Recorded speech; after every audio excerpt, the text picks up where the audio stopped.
Hello everyone, welcome back to my YouTube channel Inspire IAS PCS. आज हम discuss करने वाले हैं विजन आईएएस का जो मंथली मैगजीन है अक्टूबर मंथ का। तो उसको हम आज कवर करेंगे, जिसमें ये इस अक्टूबर मंथ का जो करंट अफेयर्स का मैगजीन है, इसका लेक्चर नंबर 2 है।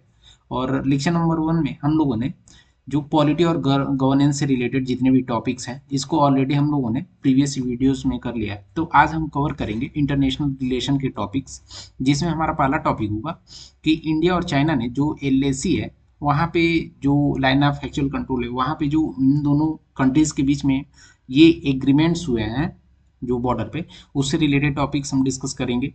दूसरा है कि इंडिया और मालदीव्स का रिलेशनशिप डिस्कस करेंगे। ये हाईलाइट में इसलिए था क्योंकि मालदीव्स में नए जो प्रेसिडेंट मोइजू बने हैं, उनके बाद से आप देखेंगे कि इंडिया और मालदीव्स का जो रिलेशन था थोड़ा सा खराब हुआ था। तो ये न्यूज़ में काफ़ी हाईलाइटेड था, तो इससे भी हमारे एग्जाम में क्वेश्चन पूछ सकता है। और इसके साथ साथ एक और कंट्री से हमारा रिलेशनशिप उतना अच्छा नहीं चल रहा है, इंडिया और कनाडा का। तो इसका भी हम डिस्कस करेंगे। और इसके साथ साथ देखेंगे आसियान आसियान जो अपना मल्टीलेटरल इंस्टीट्यूशंस है, इसके बारे में। इसके साथ साथ ब्रिक्स का, आप जानते होंगे, इसका समिट हुआ था, तो इसके बारे में देखेंगे। और इसके साथ साथ साथ आप देखेंगे कि इंटरनेशनल रिलेशन में कुछ टॉपिक्स काफ़ी हाईलाइटेड थे। जैसे कि आप देखेंगे कि इंडिया और उज्बेकिस्तान के बीच में एक ट्रीटी, इन्वेस्टमेंट ट्रीटी साइन हुआ है, उसके बारे में। और इसके साथ साथ देखेंगे कि जो C10 ग्रुप है, इसका क्या मतलब है और इसमें कौन कौन से कंट्रीज शामिल है। और इसके साथ साथ आप देखेंगे कि जो यूके है, यूके, इसका एक आइसलैंड था जिसको चागोस आइसलैंड बोलते थे, इसको इसने हैंडओवर किया है मॉरिशस को। तो इसका एक ब्रीफ हिस्ट्री देख लेंगे, क्योंकि इससे रिलेटेड टॉपिक्स पूछ सकता है यूपीएससी या पीसीएस में कि चागोस आइसलैंड है, इस पे किसका अभी के लिए कंट्रोल है।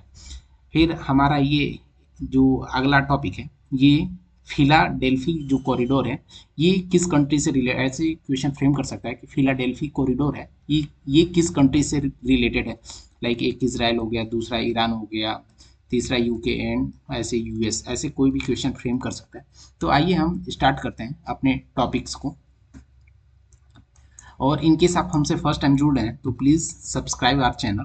और इसके पहले ऑलरेडी हम लोगों ने मेंस के जितने भी आते हैं, मेंस 365 के टॉपिक्स मैगजीन, उसको ऑलरेडी हम लोगों ने कवर कर लिया है। और हमारे आप चैनल पे देखेंगे तो उसके लिए हमने डेडिकेटेड प्लेलिस्ट भी बना रखा है, तो वहाँ पे आप जाके चेकआउट कर सकते हैं। और किसी भी टॉपिक पे आपको समझने में कोई भी इशू आ रहा है, या फिर कोई भी अदर टॉपिक पे भी आपको कोई डाउट या फिर कोई क्लैरिफिकेशन चाहिए, तो आप कमेंट करके आप हमारे पास पहुंच सकते हैं और कमेंट करिए, उसका हम आंसर करेंगे।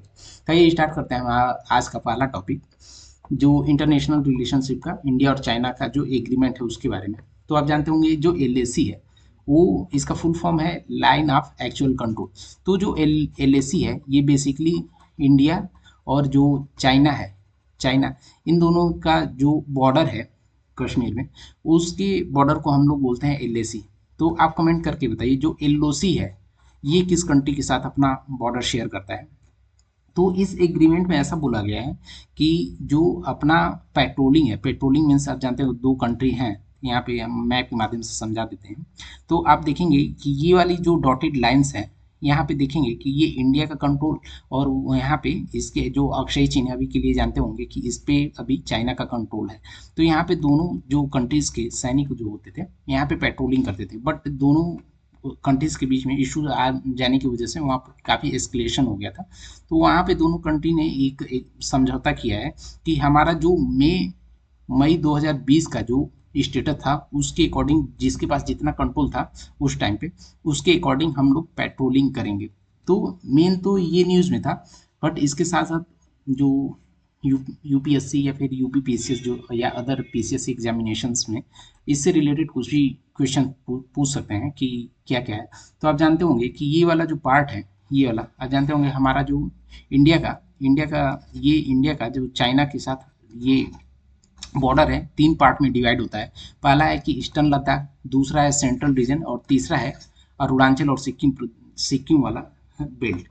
तो यहाँ पे ये जो होता आता है ईस्टर्न लद्दाख में पड़ता है, और इसमें 3 स्टेप का एक प्रोसेस है, जिसमें पहला है कि डिसइंगेजमेंट, वहाँ पे डिसइंगेजमेंट करना है, डिसएस्केलेशन करना है, और वहाँ पे डी इंडक्शन करना है।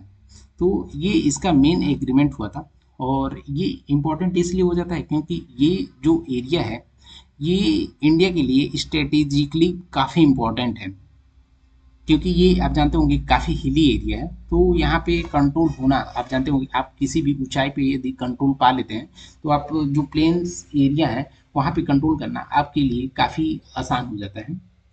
तो हमने मैप के माध्यम से बता दिया है कि वेस्टर्न सेक्टर वाला जो पार्ट है, यहाँ पे ये जो डॉटेड लाइंस है और यहाँ पे ही मेन इशू था। और इसमें भी देखेंगे कि जो ये देपसांग प्लेन है यहाँ पे, और वहाँ से लगाए जो ये देमचोक था, इसके बीच में जो पेट्रोलिंग था, इसी पेट्रोलिंग को लेके इशू था। तो यहाँ पे आप देखे होंगे कि जो हमारा इंडिया और चाइना के साथ जो बॉर्डर है उसको हम LAC कहते हैं, जिसका फुल फॉर्म है लाइन ऑफ एक्चुअल कंट्रोल। और दूसरा एक हमारे अदर कंट्री जो पाकिस्तान है, पाकिस्तान के साथ जो हम बॉर्डर शेयर करते हैं, ये ब्लू डॉटेड लाइन दिख रहा है ये वाला, इसको हम लाइन ऑफ कंट्रोल बोलते हैं, LOC। तो इससे रिलेटेड हमारा अगला क्वेश्चन रहेगा कि जो इंडिया का बॉर्डर है वो सबसे लंबा बॉर्डर किस कंट्री के साथ इंडिया शेयर करता है, ये कमेंट करके बताइए और आगे हम इसका राइट आंसर बताएंगे। तो अभी देखेंगे कि जो इंडिया और चाइना का बॉर्डर डिस्प्यूट है इससे रिलेटेड, क्योंकि इंडिया जो है चाइना के साथ नियरली 3488 किलोमीटर का बॉर्डर ये शेयर करते हैं दोनों कंट्रीज के बीच में। और इन दोनों कंट्री के बीच में आप जानते होंगे कोई भी म्यूचुअली मतलब आपस में एक सहमति के आधार पे कोई लाइन ऑफ ऐसा कोई लाइन नहीं खींचा गया है जिसके आधार पे दोनों कंट्री एग्री करते हैं। तो अभी के लिए जो स्टेटस है उस स्टेटस पे जिसका भी कंट्रोल है उस बॉर्डर को हम लाइन ऑफ एक्चुअल कंट्रोल बोलते हैं। और इसके साथ साथ देखेंगे कि जो हमने बताया कि इंडिया और चाइना का जो बाउंड्री है वो 3 सेक्टर्स में डिवाइड है। पहला सेक्टर है कि वेस्टर्न सेक्टर, जिसको लद्दाख वाला जो रीजन पड़ता है ये वेस्टर्न सेक्टर में पड़ता है। और इस सेक्टर में आप जानते होंगे कि जो जॉनसन लाइन है ये प्रपोज किया गया था ब्रिटिश के द्वारा 1860 में। और इसमें जो अक्षय चीन, देखिए अब जैसा कि अभी के लिए जो अक्षय चीन है वो उसका कंट्रोल चाइना के पास है, बट उस टाइम पे जो अक्षय चीन था, अक्षय चीन का जो कंट्रोल था ये जम्मू कश्मीर जो प्रिंसली स्टेट था इसके पास था, बाद में जो कि सॉरी ये चला गया था चाइना के पास। दूसरा हमारा रीजन है मिडल सेक्टर। मिडल सेक्टर में बेसिकली जो उत्तराखंड और हिमाचल वाला एरिया पड़ता है, ये हो गया अपना जो रेड डॉटेड लाइन है ये वेस्टर्न सेक्टर है। दूसरा हमारा जो ये येलो डॉटेड लाइन है जिसमें हिमाचल प्रदेश और ये अपना यूके उत्तराखंड वाला बेल्ट है, इसको हम सेंट्रल या मिडल सेक्टर बोलते हैं। और तीसरा हमारा जो रीजन आ जाता है अरुणाचल प्रदेश वाला, अरुणाचल प्रदेश एंड सिक्किम का ये ब्लू डॉटेड जो ब्लू लाइन्स है, इसको ये हमारा इंडिया और चाइना का बॉर्डर है अभी के लिए। तो मिडल सेक्टर में देखेंगे जो हिमाचल और उत्तराखंड वाला बेल्ट है यहाँ पे हमारा कोई भी डिस्प्यूट नहीं है चाइना के साथ। मेन डिस्प्यूट हमारा जो है लद्दाख वाले बेल्ट में है जो अपना वेस्टर्न सेक्टर है। और दूसरा हमारा इशू चाइना के साथ है इस वाला जो हमारा ईस्टर्न सेक्टर है, जो जिसमें अरुणाचल प्रदेश और सिक्किम पड़ते हैं, इन इसके वजह से हमारा मेन यहाँ पे डिस्प्यूटेड है। तो यहाँ पे जानते होंगे कि जो ईस्टर्न सेक्टर है यहाँ पे मैकमोहन लाइन के थ्रू हमारा एग्रीमेंट हुआ था, जिसको इसमें ब्रिटिश ने जो तत्कालीन समय पे जिसके पास कंट्रोल था 1914 में ब्रिटिश इंडिया ने उसने शिमला कन्वेंशन किया था। और इसके थ्रू इंडिया और चाइना, ब्रिटिश इंडिया और चाइना के बीच में ये ट्रीटी हुआ था मैकमोहन लाइन, जिसमें चाइना ने मैकमोहन लाइन को रिजेक्ट कर दिया था और उसने बताया कि पूरा जो ये अरुणाचल प्रदेश पूरा जो है ये तिब्बत का पार्ट है और तिब्बत पे आप जानते होंगे चाइना का कंट्रोल है। तो यही इसी अरुणाचल प्रदेश को आप देखेंगे कि चाइना हमेशा क्लेम करता रहता कि जो वो अरुणाचल प्रदेश है वो तिब्बत का पार्ट है और तिब्बत अल्टीमेटली उस पर कंट्रोल जो है चाइना का है। तो आप यहाँ देखेंगे कि जो चाइना है वहाँ पे काफ़ी एग्रेसिव रहता है इस वाले बेल्ट में, चाहे हमारा अरुणाचल या और सिक्किम वाला रीजन रहे चाहे लद्दाख वाला। तो ये इतना इम्पोर्टेंट क्यों हो जाता है, सबके मन में ये इतना डाउट आता है। तो पहला रीजन है कि ये जो है यहाँ पे आप जानते होंगे कि इंडिया उसको चाइना को इकोनॉमिक वाइज या अदर ग्रोथ स्टोरीज में देखा जाए तो काफ़ी उसको चैलेंज दे रहा है चाइना को। और इसके साथ साथ वहाँ पे स्ट्रेटजिक ऑटोनॉमी है, क्योंकि आप जानते होंगे कि वहाँ पे है चिकन चिकन कॉरिडोर मीन्स यहाँ पे आप देखेंगे, मैप के माध्यम से मैं बता दे रहा हूँ कि यहाँ पे जो सिक्किम सिक्किम वाला रीजन है, यहाँ पे ये काफ़ी छोटा सा एरिया है। और यहाँ से सपोज यहाँ पे कट आउट हो जाता है तो ये हमारा पूरा जो ईस्ट नॉर्थ ईस्ट वाला जितने भी हमारे स्टेट्स हैं, इस पे हमारा कंट्रोल उतना नहीं रह जाएगा। इसलिए स्ट्रेटेजिकली काफ़ी इंडिया के लिए इम्पोर्टेंट हो जाता है। पहला ये रीजन है कि स्ट्रेटेजिक ऑटोनॉमी और इंडिया का ग्लोबल लेवल पे राइज करना। दूसरा है कि जो चाइना ने बेल्ट एंड रोड इनिशिएटिव था, जिसको शॉर्ट में BRI बोला जाता है, इसमें इंडिया ने इसको रिजेक्ट कर दिया था। और उसका रीजन ये था कि वो POK से होते हुए जा रहा था, जो कि ये इंडिया का पार्ट है। फिर और तीसरा रीजन हमने बताया कि जो डोकलाम ट्राई जंक्शन है, डोकलाम ट्राई जंक्शन बेसिकली यही है कि यहाँ पे आप देखेंगे ये वाला जो पार्ट है इसी को डोकलाम बोलते हैं। यहाँ पे देखेंगे भूटान का भी कंट्रोल है, भूटान का भी यहाँ पे बाउंड्री पड़ता है, और इंडिया का बाउंड्री पड़ता है, चाइना का भी बाउंड्री पड़ता है। इसी बाउंड्री की वजह से यहाँ पे इसको ट्राई जंक्शन बोलते हैं इसको। तो यहाँ पे इसके लिए भी 2017 या 18 में यहाँ पे भी इसका इशू हो चुका है, इंडिया और चाइना के बीच में क्लैश हो चुके हैं। तो ये हमारा इंडिया और चाइना के बीच में जो LAC एग्रीमेंट था, इससे रिलेटेड सारे हमने डिटेल जो हैं डिस्कस किए हैं। और इससे रिलेटेड आपको कुछ भी डाउट्स हैं तो प्लीज़ कमेंट करिए, उसका हम आंसर करेंगे। और इनके साथ हमसे फर्स्ट टाइम जुड़े हैं तो प्लीज़ हमारे चैनल को सब्सक्राइब करिए, जिससे हमें मोटिवेशन मिलता है। और आप फर्स्ट टाइम जुड़े हैं तो इसके साथ साथ हम इसका जो प्रीवियस वीडियोस है, प्रीवियस पार्ट है जिसको पार्ट 1 बोला है, वो भी हमारे चैनल पे अपलोड है। और इसके साथ साथ मेंस की तैयारी करने के लिए मेंस 365 जो मैगजीन आता है विजन का, उसके सारे सब्जेक्ट को हमने कवर किया है और डेडिकेटेड प्लेलिस्ट बनाया, तो वहाँ पे जाके आप चेकआउट कर सकते हैं। हमारा दूसरा टॉपिक है इंडिया और मालदीव का जो रिलेशनशिप है। तो पहले हम इसका लोकेशन बता देते हैं। जैसे आप देखेंगे ये इंडिया है, इंडिया के बीच में आप देखेंगे कि यहाँ पे एक छोटू सा ग्रुप ऑफ आइसलैंड है, इसी को हम मालदीव बोलते हैं। जो कि हमारा ये जो लक्षद्वीप आइसलैंड है, इसके जस्ट साउथ में यहाँ पे इसका लोकेशन है। तो अभी ये हाईलाइट में इसलिए था क्योंकि वहाँ पे जो मोइजू हैं वहाँ के प्रेसिडेंट, उनका इंडिया में दौरा हुआ था और उस टाइम इंडिया विजिट में कुछ एग्रीमेंट्स साइन हुए थे, जिसमें पहला एग्रीमेंट था comprehensive economic and maritime security partnership. और इसका ये रीजन था क्योंकि आप जानते होंगे ये इंडियन ओशन है। इंडियन ओशन में आप जानते होंगे कि यहाँ पे इंडिया का काफ़ी बड़ा कंट्रोल है। तो इसकी वजह से जो भी यहाँ पे छोटे छोटे कंट्रीज हैं वो चाहते हैं कि इंडिया के साथ हमारा एग्रीमेंट रहे, जिससे कि हम वहाँ पे हमें सेफ्टी सिक्योरिटी मिले, और साथ में कुछ भी ऐसा डिजास्टर्स आते हैं तो वहाँ पे इंडिया का हमें हेल्प और सपोर्ट मिले। तो इसकी वजह से यहाँ पे पहला ये रीजन है। दूसरा है कि आप जानते होंगे कि ग्रेटर माले जो कनेक्टिविटी है, यहाँ पे इंडिया का जो प्रोजेक्ट था उसको कंप्लीशन के लिए एक एग्रीमेंट हुआ है। और इसके अलावा आप देखेंगे कि दो कंट्रीज हैं इंडिया और मालदीव, इनके बीच में जब भी बाइलेटरल ट्रेड हो रहे हैं तो यहाँ पे एक एग्रीमेंट किया गया है कि लोकल करेंसी में हमें ट्रेड करना है। मीन्स इंडिया का जो भी लोकल करेंसी है और मालदीव का लोकल करेंसी है, इसमें हमें ट्रेड करना है। और ये इसका काफ़ी इम्पोर्टेंट एग्रीमेंट है जो कि इंडिया ने किया। और इसके साथ साथ इंडिया, आप जानते होंगे इंडिया के बहुत सारे टूरिस्ट जो है यहाँ पे अपने समर वैकेशन या विंटर वैकेशन के लिए छुट्टी मनाने के लिए जाते हैं। तो यहाँ पे इंडिया ने क्या किया है कि डिजिटाइजेशन को प्रमोट करने के लिए रुपए का जो कार्ड्स हैं, यहाँ पे मालदीव में भी इसको स्टार्ट किया है, जिससे कि क्या होगा कि इंडिया का कोई भी मालदीव में जाता है तो वो रुपी कार्ड उसके पास है तो डायरेक्टली वहाँ पे उसको करेंसी स्वैप नहीं करना पड़ेगा, एक्सचेंज नहीं करना पड़ेगा। वो डायरेक्टली अपने रुपे कार्ड को यूज़ करके वहाँ पे शॉपिंग कर सकता है या स्पेंडिंग कोई भी अदर स्पेंडिंग कर सकता है। तो इसके साथ साथ देखेंगे एग्जाम में क्वेश्चन पूछ सकता है कि अभी रिसेंटली इंडिया के बाहर कौन से कंट्री में जो जन औषधि केंद्र को ओपन किया गया है। ये UPPCS या फिर किसी भी PCS एग्जाम में पूछा जा सकता है। तो इसमें मालदीव में आप जानते होंगे कि अभी रिसेंटली क्या है कि जन औषधि जो केंद्र है इसको ओपन किया गया है, जो कि काफ़ी इंपॉर्टेंट है ये प्री के लिए, तो इसको नोट कर लीजिएगा। और इसके साथ साथ एक लिमिटेड अमाउंट का करेंसी स्वैप एग्रीमेंट हुआ है कि मीन्स कभी भी मालदीव को करेंसी के सपोज उसके पास फॉरेन जो रिजर्व्स हैं वो कम हो गया और उसको डॉलर्स की ज़रूरत पड़ी, तो इंडिया से इमरजेंसी बेस में इस एग्रीमेंट के थ्रू करेंसी स्वैप एग्रीमेंट के थ्रू डॉलर उस लिमिटेड अमाउंट में वो ले सकता है एक फिक्स रेट पे। और जो ये करेंसी स्वैप एग्रीमेंट किया गया है ये SAARC currency swap framework 2014 to 17 के थ्रू किया गया है।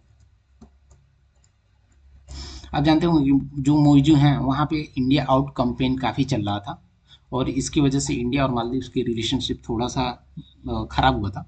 तो अभी आप जानते होंगे कि मेन चैलेंजेस क्या क्या है। एक तो पहले स्ट्रिंग ऑफ फॉल्स, ये आपके मन में क्वेश्चन आता होगा कि मालदीव छोटा सा आइसलैंड है, वो इंडिया के लिए इतना इंपॉर्टेंट क्यों हो जाता है, इंडिया उसको इतना भाव क्यों देता है। तो आप जानते होंगे कि जो चाइना है यहाँ पे स्ट्रिंग ऑफ पर्ल्स बना रहा है। स्ट्रिंग ऑफ पर्ल्स मीन्स क्या हो रहा है कि जो मैप के माध्यम से हम बता दे रहे हैं कि सपोज यहाँ पे इंडिया है, इंडिया का ये साउदर्न पार्ट है तो मेन लैंड का, तो यहाँ पे देखेंगे कि चाइना क्या कर रहा है कि यहाँ पे जो छोटे छोटे आइसलैंड है इस पे कंट्रोल लेना चाह रहा है, जिससे कि जो इंडिया की एक्टिविटीज़ हैं इसको मॉनिटर किया जा सके, इसको घेरा जा सके। जैसे यहाँ पे अम्बनटोटा पोर्ट हो गया, फिर यहाँ पाकिस्तान का पोर्ट हो गया, फिर अदर जो अरे यहाँ पे इंडियन ओशन में छोटे छोटे आइसलैंड कंट्री हैं, यहाँ पे देखेंगे कि एग्रीमेंट कर ले रहा है चाइना और डेट ट्रैक में उसको फंसा के वहाँ पे कोई ना कोई वहाँ पे बेस अपना बना ले रहा है, जिससे कि इंडिया को ट्रैक किया जा सके। तो इसको काउंटर करने के लिए इंडिया ने एक और इसको काउंटर करने के लिए जो स्ट्रेटजी लाया था उसको बोला गया था पल्स ऑफ डायमंड, सॉरी,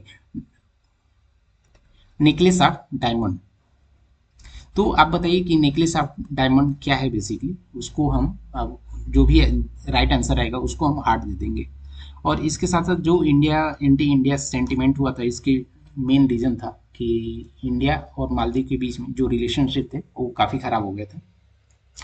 हमारा इंटरनेशनल रिलेशन टॉपिक में हमारा थर्ड टॉपिक है इंडिया कनाडा का जो रिलेशनशिप।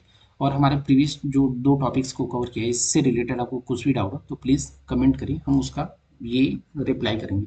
तो अभी देखेंगे कि इंडिया और कनाडा में क्या हो रहा था कि जो डिप्लोमेटिक टेंशन हुआ है, मीन्स आप देखेंगे कि जो कनाडा के जो डिप्लोमेट्स इंडियन थे वहाँ पे इंडिया ने उसको बाहर कर दिया है और कनाडा में जो इंडियन डिप्लोमेट्स थे उसको इंडिया ने बुला लिया है। तो 6 जो कैनेडियन डिप्लोमेट्स थे उसको वहाँ से इंडिया से बाहर भेज दिया है, मीन्स रिटर्न कर दिया है कनाडा। और जो हाई कमिश्नर था कनाडा का वहाँ पे इंडिया के जो डिप्लोमेट्स थे उनको बुला लिया गया है। तो अभी देखेंगे ये इसका क्या रीज़न है। तो पहले हम रीज़न जान लेते हैं कि इसका क्या क्या रीज़न था। तो पहला रीज़न था कि वहाँ पे आप देखेंगे कि जो खालिस्तान एक्सट्रीमिस्ट हैं, मीन्स जो Khalistan as a separate state की बात करते हैं, सेपरेट कंट्री की बात करते हैं, वहाँ पे ये पहला रीज़न है कि जो कनाडा है इन लोगों के ऊपर कोई भी एक्शन नहीं लेता है और वहाँ पे इन लोगों को प्रमोट करता है। मीन्स देखेंगे कि जो निज्जर किलिंग के बाद वहाँ पे जो भी है पन्नू हो गया फिर और जो भी खालिस्तान लीडर्स हैं उन पे इनको प्रमोट करता है। मीन्स कोई एक्शन ना लेना इज लाइकली प्रमोटिंग। और इसके साथ साथ जब इंडिया के बारे में कोई भी वहाँ पे कनाडा या यूएस में बैठ के धमकी देता है तो इंडिया के लिए तो ये सोवरेनिटी का इशू हुआ ही।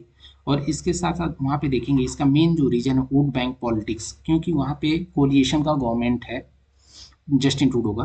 तो जो कोलिएशन है वहाँ पे उसका जो कोलिएशन वाली पार्टी का जो लीडर है वो सिख का इसका जो खालिस्तान है उसका कोई लीडर है, इसकी वजह से वहाँ पे खालिस्तान को इतना सपोर्ट मिलता है। तो ये मेन रीजन था। तो अभी हमारा अगला क्वेश्चन है कि डिप्लोमेट्स को इम्यूनिटी मिलती है क्या। तो पहला हाँ, डिप्लोमेट्स के इम्यूनिटी मिलती है और किस कन्वेंशन के थ्रू मिलती है। तो उस कन्वेंशन का नाम है वियना कन्वेंशन 1968। मीन्स इस कन्वेंशन के थ्रू आप कोई भी दूसरे कंट्री का कोई भी ऑफिसर किसी दूसरे कंट्री में है, एम्बेसी या फिर हाई कमीशन में है, तो आप जो कंट्री है उसके ऊपर कोई भी लीगल एक्शन नहीं ले सकते, कोई भी वहाँ पे एक्शन उनके खिलाफ नहीं कर सकते हैं। तो ये हमें मिलता है वियना कन्वेंशन 1961 के थ्रू हमें मिलता है। आप मैप जानते होंगे ये कनाडा है, ये यूएस है, ये कनाडा और इसका ये काफ़ी लार्ज एरिया है। तो अभी हम दोनों कंट्री के बीच में एक रिलेशनशिप खराब हो रहा है, तो देखेंगे कि जो दो कंट्रीज हैं इनके बीच में इकोनॉमिक का स्टेटस क्या है, इकोनॉमी या फिर ट्रेड का स्टेटस क्या है। तो अभी गुड्स का बात किया जाए, गुड्स मीन्स जो मर्चेंडाइज होता है, लाइक कोई सामान खरीद रहे हैं, रॉ मटेरियल खरीद रहे हैं, तो उसके बीच का ट्रेड देखा जाए तो नियरली 9.36 बिलियन डॉलर का है, जिसमें इंडिया जो है 3.8 बिलियन डॉलर का एक्सपोर्ट करता है और 5.56 बिलियन डॉलर का इंपोर्ट करता है, मीन्स वहाँ से रॉ मटेरियल या फिर रेडी मटेरियल्स को इंडिया में मंगाता है। और इसमें सर्विस का भी देखा जाए तो सर्विस का 2023 में नियरली 10 बिलियन डॉलर्स का यहाँ पे बायलेटरल ट्रेड था। और वहाँ पे कनाडा इंपॉर्टेंट इसलिए हो जाता है क्योंकि वहाँ पे का जो डायस्पोरा है, डायस्पोरा मीन्स जो इंडियन पब्लिक है अदर देन इंडिया में बिलोंग कर रहे हैं, वहाँ पे रह रहे हैं, तो ऐसे लोगों को डायस्पोरा बोला जाता है। तो वहाँ पे देखेंगे कि नियरली 1.8 मिलियन मीन्स 18 लाख के आसपास वहाँ पे लोग कनाडा में इंडियन लोग रहते हैं, जो कि कनाडा के टोटल पॉपुलेशन का नियरली 3% हुए, जो कि वोट बैंक के लिए काफ़ी इंपॉर्टेंट हो जाता है। और इसके साथ साथ देखेंगे कि जब भी जस्टिन ट्रूडो ने इस इशू को रेज किया था, तो 5 आई जो अलायंस है इसको रेज किया था। तो आप कमेंट करके बताइए कि 5 आई जो अलायंस है इसमें कितने कंट्रीज हैं और कौन कौन से हैं। तो जैसा कि ये नेम से पता चल रहा है कि 5 आई अलायंस मीन्स कोई 5 तो कंट्री होंगी। तो 5 कंट्री कौन सी हो गए, एक तो यूके हो गया, दूसरा यूएसए हो गया, देन कनाडा, और नीचे साउथ से देखा जाए तो ऑस्ट्रेलिया और न्यूजीलैंड, ये 5 आइज कंट्रीज हैं। तो इससे रिलेटेड कुछ भी आपको डाउट्स हैं तो आप कमेंट करके बताइए। आप देख रहे होंगे बहुत सारे टॉपिक्स को मैं स्किप कर रहा हूँ, तो आप देखेंगे कि ये जो टॉपिक्स हैं ये इतना इंपॉर्टेंट नहीं है आपके लिए, प्री या फिर मेंस के लिए इतने इंपॉर्टेंट्स नहीं है। और आपका जो ये इंपॉर्टेंट पॉइंट्स रेडी रहेगा, तो जब भी मेंस रहेगा उसमें हम मेंस 365 मैगजीन को जब कवर कराएंगे, तो मेंस के लिए क्या क्या इंपॉर्टेंट है, क्या क्या लिखना है, इसको हम वहाँ पे कवर करा देंगे। क्योंकि आप सारे लाइन बाय लाइन पढ़ने जाएंगे तो आपका इतने इंफॉर्मेशन आपके पास हो जाएंगे कि आप कुछ भी रिकॉल नहीं कर पाएंगे। तो पहले आप जो इंपॉर्टेंट पॉइंट्स उसको समझिए, और वहाँ पे जो इंपॉर्टेंट पॉइंट है, जो कौन से प्री के लिए इंपॉर्टेंट, कौन से मेंस के लिए इंपॉर्टेंट, इस पे फोकस करिए। तो हमने अभी जो भी है इसको टारगेट किया है प्री के लिए, और मेंस के लिए जब भी रहेगा मेंस 365 मैगजीन के थ्रू हम उसको कवर करा देंगे शॉर्ट में। अब हमारा अगला टॉपिक है आसियान। आसियान जो कंट्रीज है उसके बारे में, क्योंकि रिसेंटली क्या था कि आसियान का 21st India Asian India summit था, जो कि हुआ था वियंटियन वियंटियान लाओस में।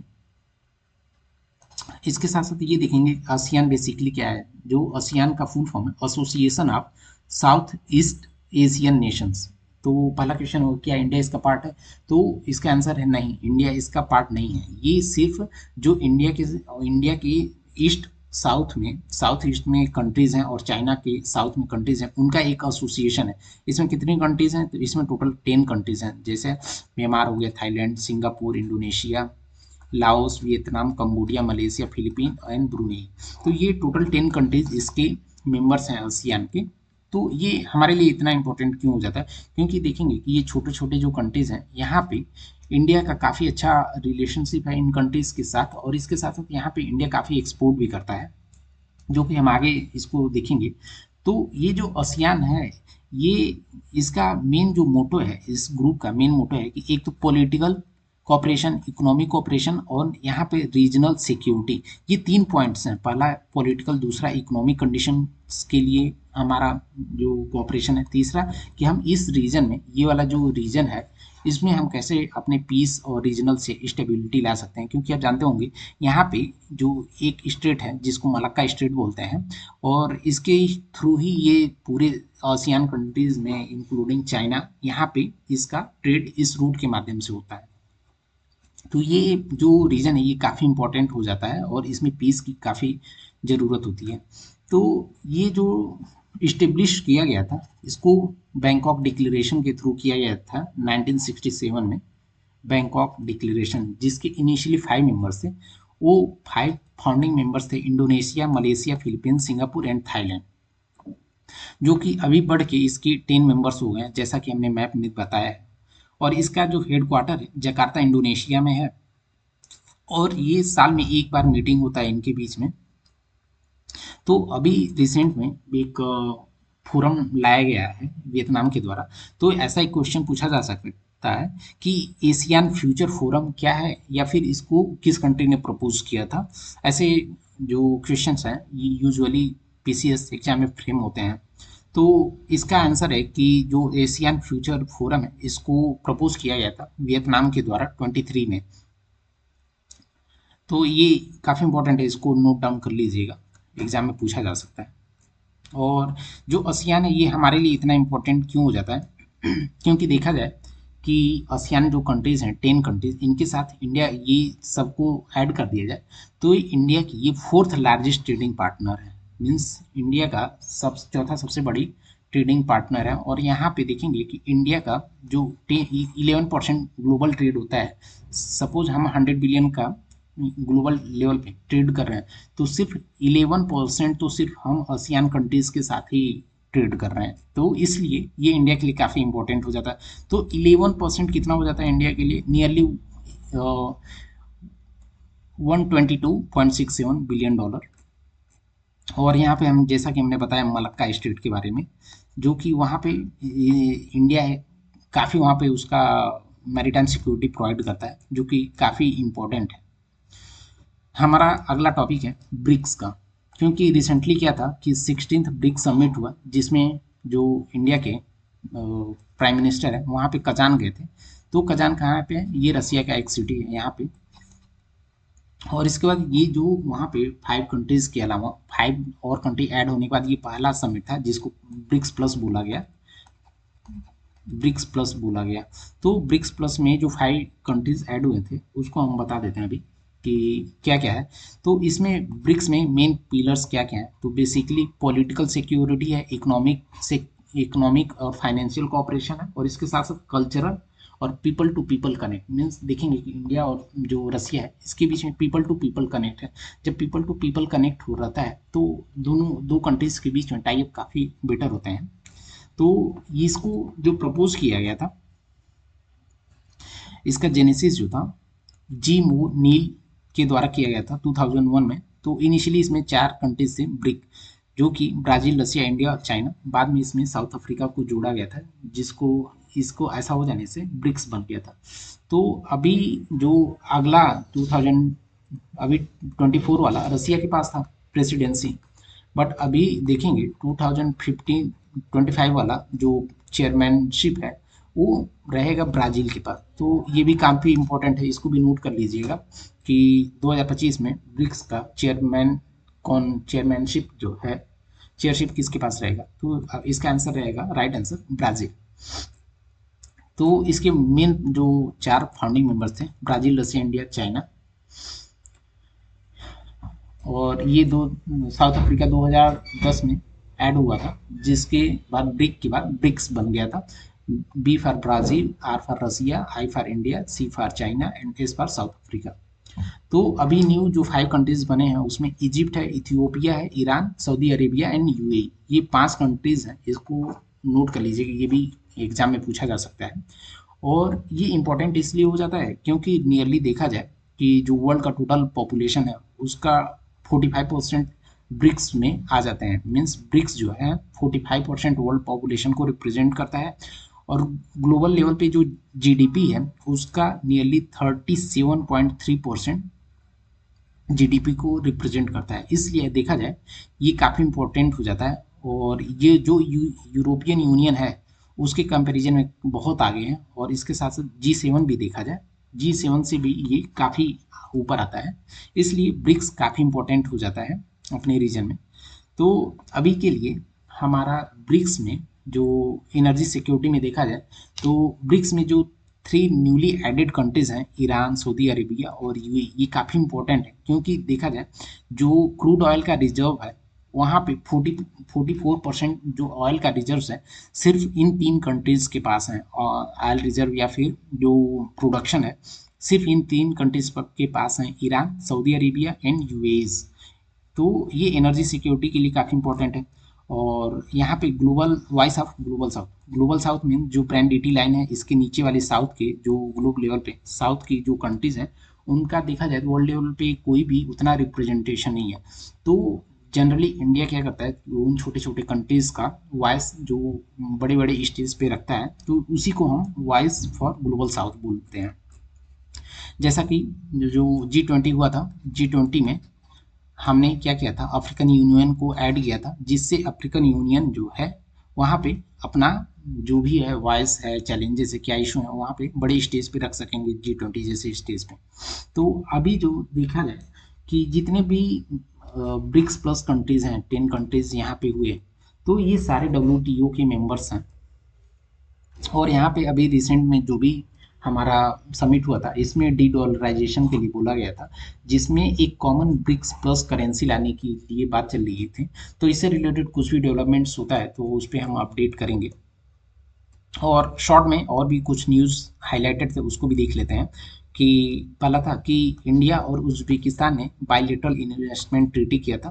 तो ये जस्ट एक नोट कर लीजिएगा कि एग्जाम में जो पीसीएस एग्जाम है इसमें पूछा जा सकता है, यूपीएससी में तो ऐसा नहीं पूछेगा। हाँ, ये पूछा जा सकता है कि जो डस्ट लीक है, ये कौन कौन से कंट्रीज के बीच में एक्सरसाइज किया जाता है। तो ये इंडिया और उज्बेकिस्तान के बीच में ज्वाइंट मिलिट्री एक्सरसाइज है।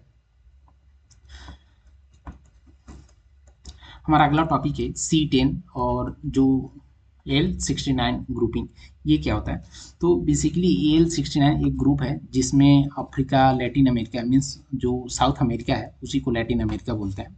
तो Africa, Latin America, Caribbean countries और पैसिफिक आइसलैंड और एशिया के जो कंट्रीज हैं, ये L69 के पार्ट हैं और इंडिया भी इसका पार्ट है। तो पहला ये हो गया L69। और C10 जो ग्रुप है, इसके जो मेंबर्स हैं यहाँ पे हमने PDF में दे रखा है, और इसका फॉर्मेशन था 2008 में हुआ था। हमारा अगला ये जो इम्पोर्टेंट टॉपिक है, ये काफ़ी इम्पोर्टेंट है क्योंकि रिसेंटली क्या था, जो यूके है इसने चागोस आइसलैंड को हैंड ओवर कर दिया है मॉरिशस के पास। तो इसका पहले तो हम लोकेशन देख लेते हैं। तो ये हमारा छोटा सा, हमारा ये प्यारा देश भारत, और यहाँ पे देखेंगे कि ये मालदीव है। मालदीव के साउथ में देखेंगे कि ये जो आइसलैंड है, चागोस जो आइसलैंड है इसको बोलते हैं। तो चागोस आइसलैंड को ही इंडिया ने, सॉरी यूके ने क्या किया, जिस पे कंट्रोल यूके का था, उसने मालदीव को दे दिया है।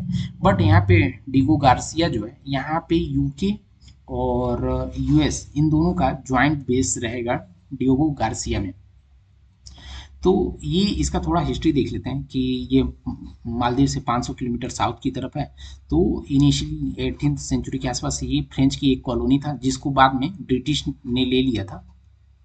1814 के आसपास ब्रिटिश ने ले लिया था। बट ब्रिटिश को वहाँ से, यूरोप से आके यहाँ पे मेंटेनेंस करने में काफ़ी इशू आ रहा था। तो इसने क्या किया, इसको मॉरिशस, सॉरी मालदीव को इसने हैंड ओवर कर दिया। सॉरी, मॉरिशस को इसने, जो यहाँ पे है मॉरिशस को इसने हैंड ओवर कर दिया है, कि उसका कंट्रोल दे दिया है। हमारा अगला टॉपिक है कि फिलाडेल्फी कॉरिडोर के बारे में। तो बेसिकली फिलाडेल्फी कॉरिडोर जो है, एक 14 किलोमीटर लंबा और 100 मीटर चौड़ा एक कॉरिडोर है, जो कि जो गाजा का बॉर्डर है, ये गाजा है अपना और ये इजिप्ट है, इन दोनों बॉर्डर के बीच में ये वाला जो ग्रीन हाईलाइटेड एरिया है, यही फिलाडेल्फी कॉरिडोर है। तो ये इम्पोर्टेंट है क्योंकि अभी मिडल ईस्ट में ईरान और गाजा पट्टी और यही सब यूजुअली न्यूज़ में था। तो ये पूछा जा सकता है कि फिलाडेल्फी कॉरिडोर क्या है, या फिर कौन कौन से कंट्री से रिलेटेड है। तो इसलिए आप नोट कर लीजिए, काफ़ी इंपॉर्टेंट है ये। तो फिलाडेल्फी कॉरिडोर जो है, जो इजराइल और इजिप्ट के बीच में है। तो हमारा जो इंटरनेशनल रिलेशन के टॉपिक्स हैं यहाँ पे कंप्लीट हो गए हैं। अगले टॉपिक्स में हम इकोनॉमिक्स से रिलेटेड जो भी टॉपिक्स हैं उसको लाएंगे, और हम छोटी छोटी वीडियोस में इसको कवर करने का ट्राई कर रहे हैं, क्योंकि एक वीडियो लेंदी हो जाता है तो उसको बहुत सारे स्टूडेंट्स कंप्लेन करते हैं कि हम देख नहीं पाते हैं लेंदी वीडियो की वजह से। और आपको हमारे पढ़ाने से रिलेटेड कुछ भी डाउट है तो प्लीज़ कमेंट करिए और हमारे चैनल को सब्सक्राइब करिए। कुछ भी इशू रहेगा तो हम उसको रिजॉल्व करने का ट्राई करेंगे। Thank you for the watching. Please like, comment and subscribe.